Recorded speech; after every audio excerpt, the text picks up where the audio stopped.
اصلاحی مہم چلا رہی ہوتی ہے ہیموفیلیا کے حوالے سے. ایک ایسی بیماری ہے جو کہ جس میں خون رستا ہے تو وہ خون بند نہیں ہوتا, اور ایسے میں اس بیماری کا جو علاج ہے وہ ہے بھی بہت کاسٹلی. اور ایک آرگنائزیشن ہے جو کہ ہیموفیلیا ویلفیئر سوسائٹی کراچی جو اس کو ڈیل کر رہی ہیں, اور آج ہمارے ساتھ ریپرزنٹیٹو بھی ان کی موجود ہیں, اور خاص کر کے یوتھ کے حوالے سے یہ ہیموفیلیا میں کام کر رہی ہیں. اس وقت ہمارے ساتھ نور الہدا موجود ہیں. السلام علیکم میم. چلیے بالکل جی, نور الہدا ہمارے ساتھ موجود ہے. نور الہدا, ظاہر ہے یہ جو بیماری ہے جس کے حوالے سے ہیموفیلیا پہ کام ہو رہا ہے, بچوں کو تو سب ڈیل کر رہے ہیں, مرد حضرات خواتین کو, یوتھ کو آپ ڈیل کر رہی ہیں, کس طریقے سے دیکھتی ہیں, کیا کیا پرابلم فیس کر رہی ہے یوتھ؟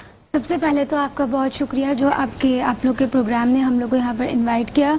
یوتھ کو کافی چیلنجز کا سامنا کرنا پڑتا ہے. سب سے پہلے تو ان کا ایجوکیشن آتا ہے, پھر امپاورمنٹ آتا ہے, اور اس کے بعد ان کو سوشل ایشوز کا کافی سامنا کرنا پڑتا ہے. ایجوکیشن میں اس لحاظ سے ان کو جو ہے جو ایشو فیس ہوتا ہے وہ یونیورسٹیز وغیرہ ہوتی ہے, ٹھیک ہے.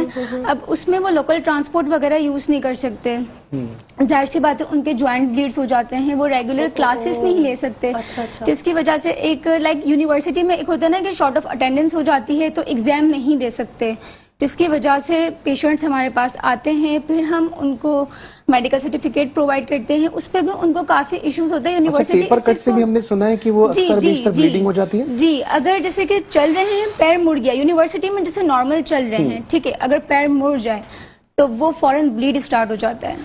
تو کیا ان کی کنوینس وغیرہ الگ ہے, کچھ ایسا کچھ نہیں, ان کے کنوینس وغیرہ کچھ بھی الگ نہیں ہے. اب لائک اگر اینکل میں لگ جائے تو اگر کوئی پیشنٹ ہے اس کی خود کی بائک ہے, وہ خود بائک نہیں چلا سکتا, وہ کک نہیں کر سکتا نا, اور وہ جیسے کہ بس میں نہیں جا سکتے. ہاں, اسی لیے پبلک ٹرانسپورٹ یوز نہیں کر سکتے. ان کے لیے کوئی گاڑیاں چل رہی ہیں الگ سے, کچھ ہو رہا ہے, کچھ بھی نہیں چل رہا. یہی تو مین ایک ان کا ایشو ہے کہ ایک لائک پرائیویٹ ان لوگ ہر کوئی تو ٹرانسپورٹ افورڈ نہیں کر سکتا. رائٹ پلیس میں بات کر رہی ہیں اس وقت, جی, ہر کوئی ٹرانسپورٹ افورڈ نہیں کر سکتا نا, کیونکہ کوئی بھی اتنی ویل آف فیملی سے تو ہوتا نہیں ہے, ہر کوئی مڈل کلاس سے بلانگ کرتے ہیں. اور لائک ایک یونیورسٹی کا روٹ آپ دیکھ لیں ویسے بھی کتنا آج کل خراب چل رہا ہے, اور چھوٹا سے چھوٹا فیئر بھی 500-600 پر رائڈ جاتی ہے. اگر کوئی ینگو بھی کروانا چاہے تو کوئی مطلب کوئی بھی ٹرانسپورٹ کروانا چاہے پرائیویٹ تو نہیں افورڈ کر سکتے. تو یہ ایک سب سے مین ریزن ہے. پھر اس کے بعد ہمارے پاس امپلائمنٹ پہ آتا ہے. اب جیسے امپلائمنٹ کا یہ ہوتا ہے کہ اب پیشنٹ سو رہا ہے رات میں, وہ بالکل ٹھیک ہے, اب ان کے ساتھ ایسا ہوتا ہے کہ اچانک سے بلیڈ اسٹارٹ ہو جاتا ہے. جب ان کا بلیڈ اسٹارٹ ہو جائے گا تو ظاہر سی بات ہے وہ صبح جاب پر نہیں جا سکتا. اب ہر آرگنائزیشن کوئی بھی ہم جگہ لے لیں, ان کا ایک لیو پالیسی کا الگ کرائٹیریا ہوتا ہے نا. اب وہ پیشنٹ جو ہے وہ نہیں جائے گا آفس, ٹھیک ہے, اب اس کی سیلری ڈیڈکٹ ہوگی, کیونکہ یہ جو بیماری ہے, یہ جو ڈیزیز ہے, ہر کسی کو جو بلیڈنگ ڈس آرڈر ہے وہ ہر کسی کو نہیں معلوم, ٹھیک ہے, ہر کوئی اس چیز کو سمجھتا نہیں ہے. وہ یہ سمجھتا ہے کہ ٹھیک ہے نارمل ہے, پر یہ نارمل سے بہت ڈفرینٹ ہے. اگر وہ ایکیوٹ بلیڈ میں چلے جاتا ہے کچھ بھی کر کے, کچھ بھی مینج کر کے, ٹھیک ہے, اگر اس کا یہاں جیسے نی میں پین ہے, ٹھیک ہے, نی میں بلیڈ ہے, اور وہ پیر اپنا لٹکائے رہے گا, اس کا بلیڈ اور اس کو وہ بیماری کی طرف جائے گا, اس کو اور پین ہوگا جب تک وہ ٹریٹمنٹ نہ لے.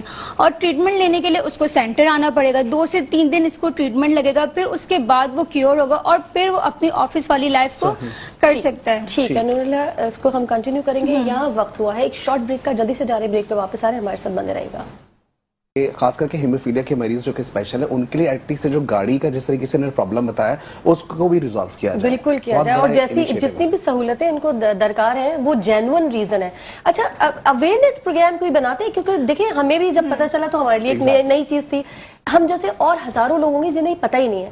اب کسی چیز کو اوور کم کرنے کے لیے اگر اس کی اویئرنیس نہیں ہو نا تو آپ نہیں کر سکتے. تو اویئرنیس کے کوئی پروگرامز ہو رہے ہیں یونیورسٹیز میں, کالج میں, کہیں پر؟ ابھی ہم لوگ کا ریسنٹ اویئرنیس پروگرام ہوا تھا اوشن مال میں, جس میں ہم نے ایک سروے کنڈکٹ کیا تھا, جس میں ہم نے 100+ جو عوام تھی وہاں پر, ان سے ہم نے کوشچن آنسرز کیے تھے کہ رائل ڈیزیز کیا ہے, ہیموفیلیا کیا ہے, جن میں سے کسی کو بھی نہیں معلوم تھا. جسٹ ایک ڈاکٹر تھی وہاں پہ, ان کو بھی صرف ہیموفیلیا کا پتا تھا کہ ہاں یہ ایک ڈیزیز ہے, پر ان کو اس میں ریئر بلیڈنگ کیا ہوتے ہیں, ریئر بلیڈنگ جو ڈس آرڈر ہوتے ہیں اس کا ان کو نہیں معلوم تھا.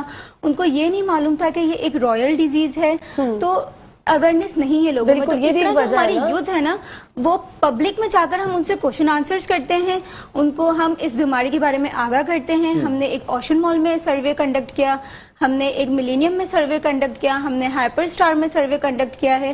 تو ہم پہلے جاتے ہیں, ہم پرمیشن لیتے ہیں, ایک پورا پروٹوکول ہوتا ہے, پھر وہاں کی جو میڈیا ٹیم ہے وہ ایکسیپٹ کرتی ہے اس چیز کو, پھر ہم جا کے سروے کرتے ہیں. بہترین. اور ابھی ہمارے آن گوئنگ اور پروجیکٹس چل رہے ہیں جس میں ہم آفٹر رمضان یونیورسٹیز کو ٹارگیٹ کریں گے, میڈیکل یونیورسٹیز کو ٹارگیٹ کریں گے, تاکہ زیادہ سے زیادہ لوگ اس چیز سے اویئر ہو سکیں. اور گورنمنٹ کی طرف بھی جائیے جی, تھوڑا سا اپنی درخواست لے کر. میڈیا جو ہمارا میڈیا سوشل میڈیا کافی ایکٹیو ہے, ہم لوگ اس میں ایڈس اور کیمپین رن کرتے رہتے ہیں, اور ہمارے اس طرح میٹرو نیوز میں بھی پروگرامز ہوتے ہیں. تو ہم سوشل میڈیا کا بھی جو پارٹ ہے نا وہ بھی ہم پورا فلفل کر رہے ہیں.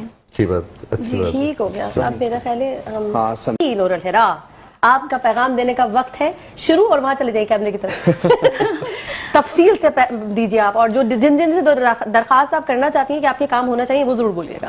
میں صرف یہی میسج دینا چاہوں گی کہ اس بیماری کو سمجھیں, پیشنٹس کے ساتھ سمپتھی نہ کریں کہ لائک اگر یہ بلیڈنگ ڈس آرڈر کا پیشنٹ ہے تو ہم اس کو بولے کہ نہیں یہ تو بہت بیچارہ ہے, یہ چیز نہیں کر سکتا, اس سے دور رہو, اس کو چوٹ لگ جائے گی. نہیں, یہ لوگ بھی ہماری طرح لائف گزار سکتے ہیں. نارمل جو لوگ ہوتے ہیں بلیڈنگ ڈس آرڈر کے پیشنٹس ویسی لائف گزار سکتے ہیں اگر ان کو پراپر ٹریٹمنٹ دیا جائے, اگر آپ سب کا ان پیشنٹس کے ساتھ ہو.